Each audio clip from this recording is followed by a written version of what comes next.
माझं नाव नरेंद्र म्हात्रे. मी 2011 पासून रेटिनाच्या प्रॉब्लेमविषयी डॉक्टर जितेंद्र मेहतांकडे येत आहे.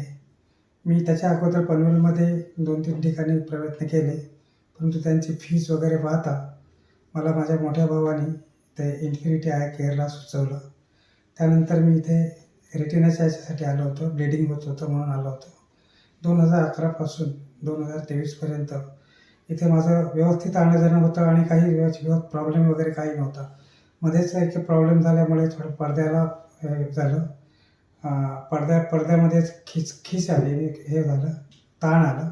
त्याच्यामुळे डॉक्टर म्हणाले की आपल्याला सर्जरी करायला लागेल. अगोदर मी खूप घाबरायचो. इंजेक्शन पाहिलं तरी मला चक्कर यायची. परंतु डॉक्टरांनी जे मला हे दिलं, सहाय्य केलं आणि जी माझी भीती घालवली, त्यामुळे मी तयार झालो, सर्जरी करायला तयार झालो. सर्जरीच्या दिवशी त्यांनी एवढं मला प्रेमाने घेतलं आणि सांगितलं की सर्जरीमध्ये फक्त अर्ध्या तासामध्ये तुम्हाला करायचं आहे. काही होणार नाही आहे, तुम्ही फक्त हे करा, माझ्याशी बोलत राहा. आणि त्याप्रमाणे मी सर्जरीसाठी इथे गेलो. अर्धा तास कसं झालं मला कळलंच नाही. जेव्हा ते म्हणाले की तुमची सर्जरी झाली, तेव्हा मला आश्चर्य वाटलं की अरे मी न घाबरता माझी सर्जरी झालेली आहे. डॉक्टरांचे खूप आभार. त्यांनी मला इतकं प्रोत्साहन दिलं. थँक्यू.